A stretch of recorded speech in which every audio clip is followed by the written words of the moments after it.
Hello everyone and welcome to today's video. Today I'm going over a new poll that was released by Emerson College Polling for the 2026 North Carolina Senate race. And it shows that former Democratic Governor Roy Cooper starts out with a lead in the U.S. Senate race by approximately 6 points over the Republican Michael Whatley. So the poll from Emerson College begins by saying that in the first Emerson College polling survey of the 2026 cycle, finds that Democrat Roy Cooper leads Republican Michael Whatley by 6 points, Cooper getting 47%, Whatley getting 41%, with 12% of respondents currently undecided at this time.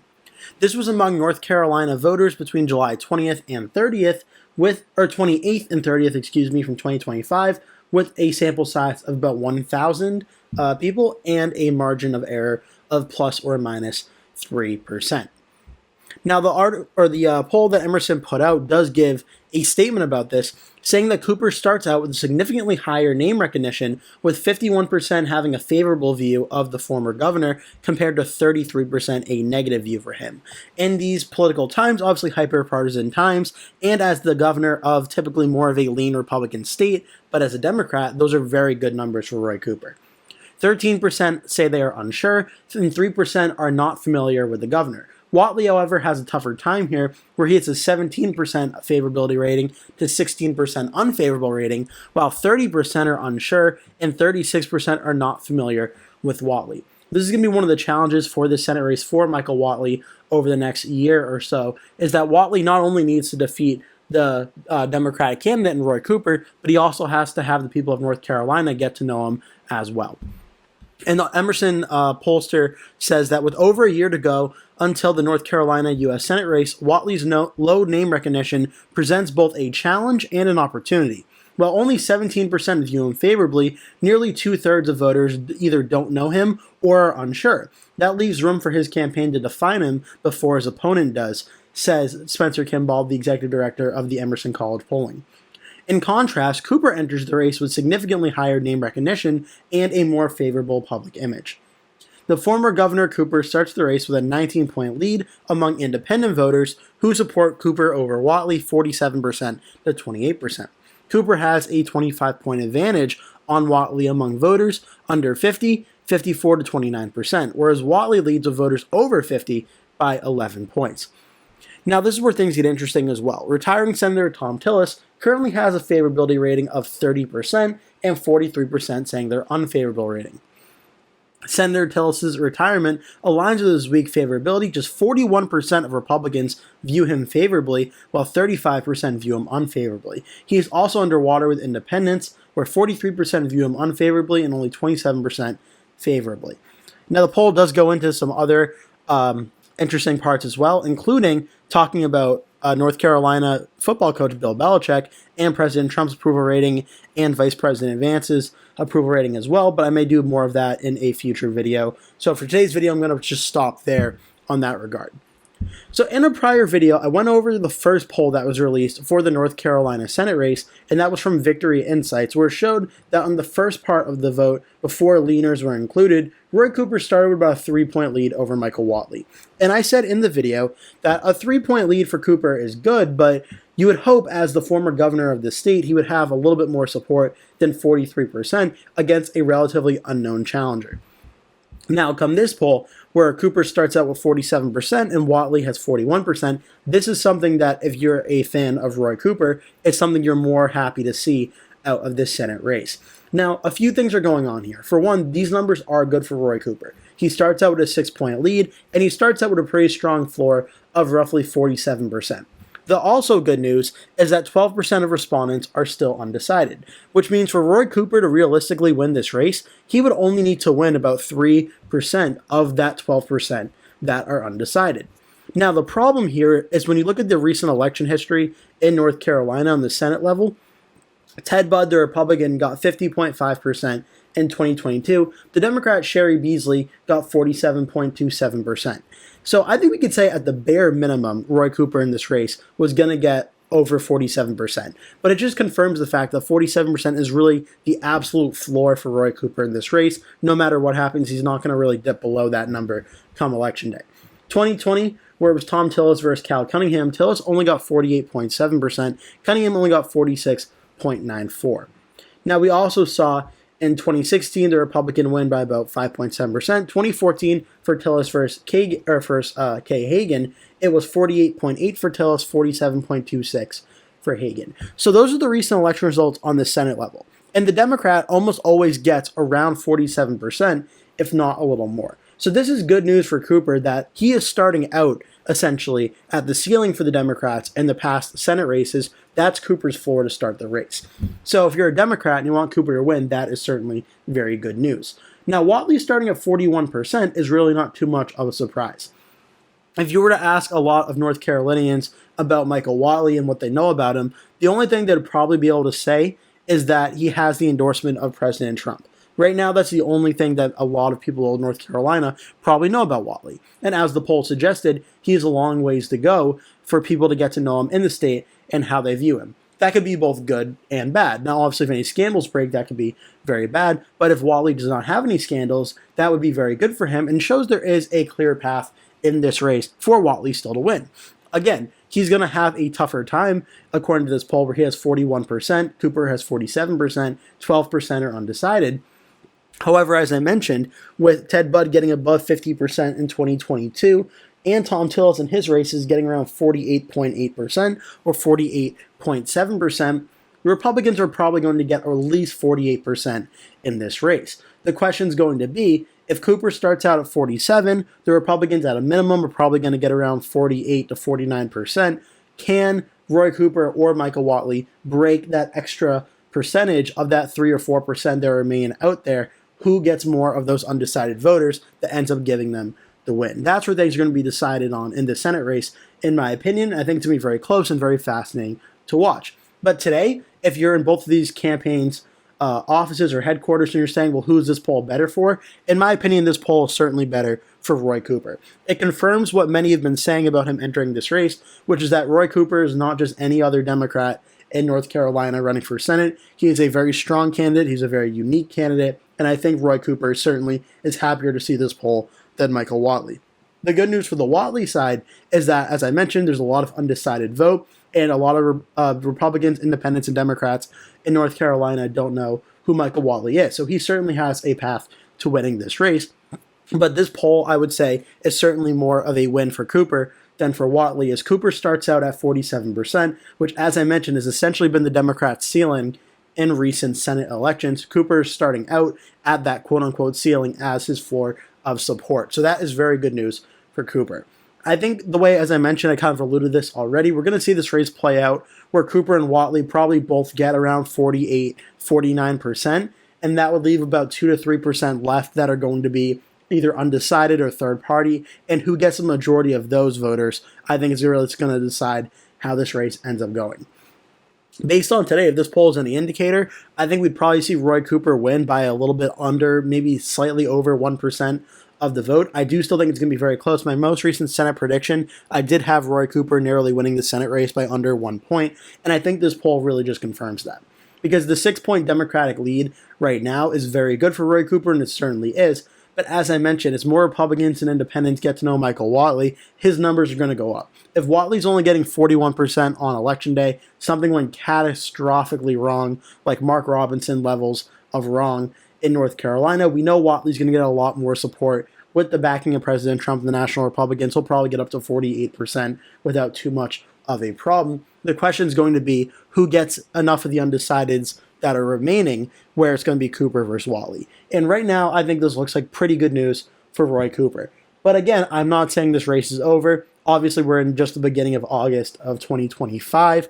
But Roy Cooper, I think, starts out with a little bit of a lead in this race. It'll be interesting to watch how things develop over time.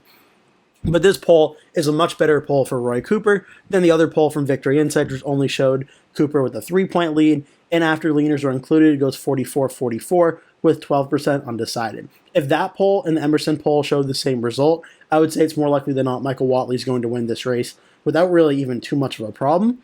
Now, this Emerson College poll with 47-41 with 12% undecided shows that Roy Cooper is going to have a very high floor of support, and it's going to be a very, very close race that I think Cooper has a very slight edge on. Now, I also, just talking about this race, want to bring up some of the Senate races from 2024 as well, because I've noticed some interesting trends in 2024 that I think may carry over to this race. Specifically, we're going to look at Nevada. Now, Nevada, the Democrat Jackie Rosen won against the Republican Sam Brown with 47.87% to 46.22%. So it was a very close race, but it was also a plurality race. It wasn't really a race where one candidate got above 50% of the vote. And these rankings were all lean Democratic. And the polling, I remember watching closely here early on. For instance, we could really say, going back to like summer of 24, where Jackie Rosen was leading over Sam Brown by a lot. And Sam Brown was really having trouble breaking 40% of the vote, while Rosen was right around 49, 48, 50% or so. Now, as we moved into the fall, the numbers went a little bit closer. Rosen fell under 50% sometimes, but Sam Brown was always kind of hovering around that 41, 42% range. An Emerson College poll from October showed about 8 points, 50 to 42. Now, as we get closer, Morning Consult, 52-37. Atlas Intel, which ended up being one of the most reliable pollsters from 2024, had Rosen winning 49 to 44. So that was about a 5-point lead on that one. And then we see Atlas Intel, the final poll right before the election, showing a tied race. But then the final one before that, 48-43. So Atlas actually, in this one, wasn't exactly spot on the November 3rd poll, but on the November 1st one, they were pretty spot on. Emerson College had it a 6-point race. Now, these polls narrowed up considerably, but the averages showed Rosen leading by about 4 to 5 points, and then that result ended up being about a 1 point or 1.5 point win or so for Rosen. And I'm bringing this up because you may be wondering, well, what does this have to do with North Carolina? Well, we saw in 2024 Donald Trump win the state of Nevada by 3.1%. But at the Senate level, we saw the Republican Sam Brown really underperform the percentages and numbers that Donald Trump got. And that happened pretty much universally in Nevada, in Arizona, in Wisconsin, Michigan, even in Pennsylvania with Dave McCormick, who did narrowly win his Senate race. He actually underperformed President Trump as well, and Bernie Moreno in Ohio. And it speaks to an overall issue that Republicans have been having recently, where when Donald Trump is at the top of the ticket, Donald Trump drives out millions of Americans to come out and vote in these elections. But there are a lot of voters that only will vote either in a presidential election or when Donald Trump is specifically at the top of the ticket. For some reason, they don't turn out in the same numbers when Donald Trump is not running. And I'm raising that issue because in 2026, it's going to be a midterm election environment when Donald Trump is not at the top of the ticket. Now, for North Carolina, Ted Budd was able to defeat Democrat Sherry Beasley by 3.2%. Budd won by 50.5%, getting that amount of the vote. However, it was also, no disrespect to Sherry Beasley is not the same caliber of Democratic candidate that Roy Cooper is. Roy Cooper, being the former governor of North Carolina, still holding very strong favorability ratings among a majority of people in North Carolina, in a midterm election environment also in 2026, which based on historical precedent should be a very good night for the Democrats, presents a less favorable situation for the Republicans in 2026. So those voter turnout conversations could be a very legitimate concern for the Republicans in 2026. Now, again, it sounds like I've been dooming and glooming a lot on the Republicans in this video, but I'm just trying to point out some patterns and facts I noticed in 2024 and if those will apply again in 2026. It's possible come election day that Michael Whatley surprises everyone and ends up winning this race by even a lean Republican margin of like 2 or 3 or maybe even 4%, seeing as North Carolina has been a lean Republican state at the Senate level. But Roy Cooper, as the former Democratic governor, presents the Democrats a strong opportunity at winning this race. His electoral history in the state suggests that he should be a very strong candidate that should win, but it's going to be interesting to see how it all goes. But this Senate race could also be a very interesting microcosm for the 2026 Senate elections, where right now I have 3 seats listed as toss-up, Michigan, North Carolina, and Georgia, with 2 other seats that are being very close right now in New Hampshire and Maine. North Carolina is one of the first states to have their polls closed at 7:30 p.m. Eastern Standard Time. And usually they report their election results pretty quickly, so we'll probably know within like an hour and a half or 2 hours how this race is going and if there are any signs here. For instance, if Michael Whatley is way outperforming Roy Cooper in the polls and North Carolina is looking to be a hold for the Republicans where he wins North Carolina, maybe even wins it even by under 1 point, but if he goes on to win it, that could be an indication that Republicans are avoiding that blue wave problem that we've been hearing about for a while for 2026 that could be the situation. But what if that's reversed? What if Roy Cooper, like a lot has been saying, that what if Roy Cooper is doing very well? And early on in the night, it looks like Roy Cooper is going to flip this seat from red to blue. Like, a lot of people have been saying, and I myself have been saying in recent videos. Well, that could be an early sign as well. The Democrats are outperforming and doing very well. And if North Carolina is flipping, the odds of a state like Georgia with the Democratic incumbent going blue certainly go up. Michigan, which is an open race, the chances of that one going blue could certainly be going up. So not all these elections, even though they're obviously their own individual races, they don't really happen in a vacuum. Typically, things sort of kind of sway one way or the other. Now, in 2024, there was some vote splitting, especially at the Senate level, where Wisconsin and Michigan voted Democratic, as did Nevada and Arizona, even though Pennsylvania did not. But the results were all very, very close compared to the presidential level. What is going to be the case for 2026 with these Senate races remains to be seen. But North Carolina is certainly going to be one of the most important ones to watch for in 2026. So the bottom line for this poll right now, I think this is certainly very good news for Roy Cooper, more so than Michael Whatley, but it also shows that at 12% undecided, we know Michael Whatley is going to get a lot more than 41% come Election Day. It's too early to say for sure how this race is going to go, but I think at least at right now, Roy Cooper starts out with a slightly better chance to win this race than Michael Whatley does. The question will be, how does that develop over the next year or so? As more people in the state get to know Michael Whatley, do things change? Does Whatley's numbers go up, and by how much do Cooper's numbers go up? Or do they stay the same? We're going to have to wait and see how that all develops. But right now, I would say it's like a 55-45 chance that Roy Cooper wins this race. I'm not super confident Cooper is going to win it come a year from now, but I think right now Roy Cooper has a very narrow lead in this race, in large part due to the fact that he holds such strong approval ratings. And again, if you've seen any of my prior videos, I've made this comparison a lot, but the 2018 Florida Senate race, where Republican Governor Rick Scott defeated Democratic Senator Bill Nelson by 0.12%. This is a race I'm going to keep coming back to because I think this North Carolina Senate race most closely resembles that one, where everyone was saying the Democratic incumbent senator is not going to lose. It's not going to happen. And Rick Scott narrowly wins as the governor running against the senator. In this situation, it's a former Democratic governor running against an open seat now, not a Republican incumbent, but a Republican candidate. It's going to be a fascinating race. But right now, I think Roy Cooper has a very slight edge in this matchup in North Carolina. But I'm interested to hear what you think. Leave a comment below telling me what you think about all this. Thank you so much for watching. Please remember to hit like and subscribe, and I hope to see you in a future video.